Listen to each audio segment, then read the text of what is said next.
thank you all for coming.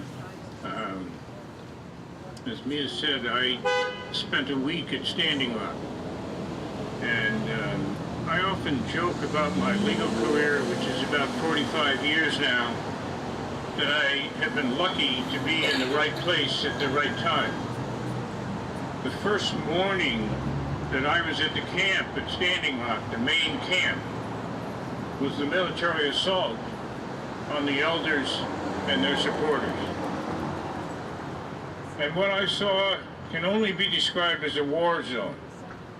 It was traumatic for me to be 100 yards away and then to interview dozens of people that were arrested that day. It was a military assault on disciplined, peaceful, prayerful people. They used stun grenades, tasers, clubs and batons, noise cannons. That's what this army was loaded with. On the other side were peaceful elders in a prayer circle. They surrounded the small camp, they closed in, and then arrested dozens of people there. I've been doing political legal work in upstate New York for 45 years. This is one of the most traumatic encounters that I've been that close to. So what we see out there is that North Dakota has become a banana republic. Really an oil republic. Because the governor has spent more than $10 million on this army of law enforcement that was put together from 7 different states. After the shameful actions on the 27th, 2 of those states have said, our sheriffs are coming home. We're not taking part in that anymore. It's that bad. The attack that I witnessed is on treaty land, land protected by the 1851 Treaty of Fort Laramie.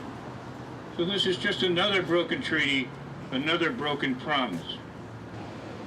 Another important thing for us to understand is that to the Standing Rock Nation, the Missouri River is a living relative.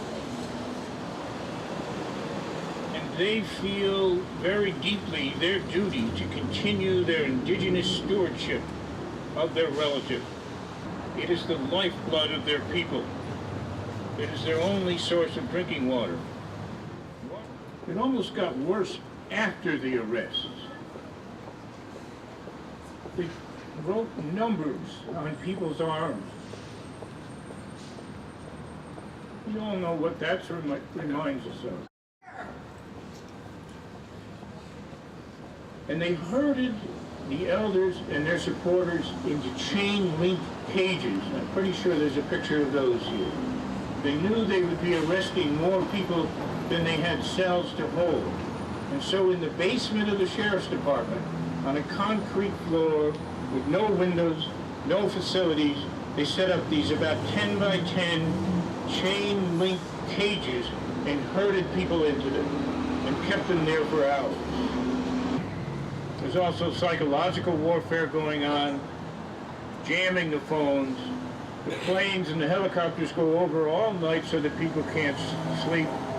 One night, DAPL started a fire across the road from the main camp, so that at 2 in the morning, people are out in this very dry grassland with a fire coming at them.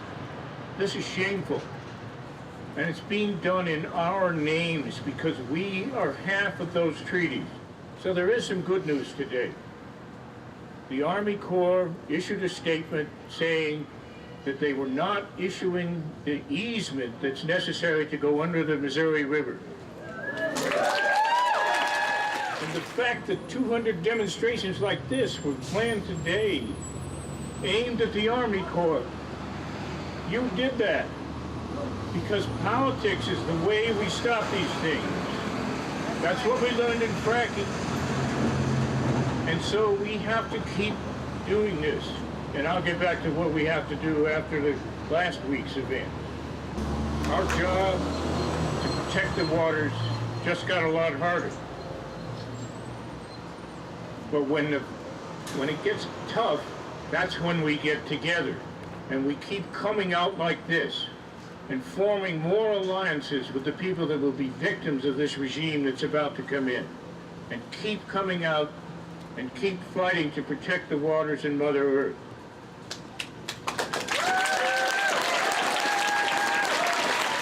So I leave you with these thoughts, to keep working to stop the violence against the peaceful Lakotas and their supporters, stop this pipeline and every pipeline that they try to build, stop the storage that's being rammed down the throats of people near Watkins Glen that Sandra will bring us up to date on, honor the treaties, protect Mother Earth and its waters. Water is life.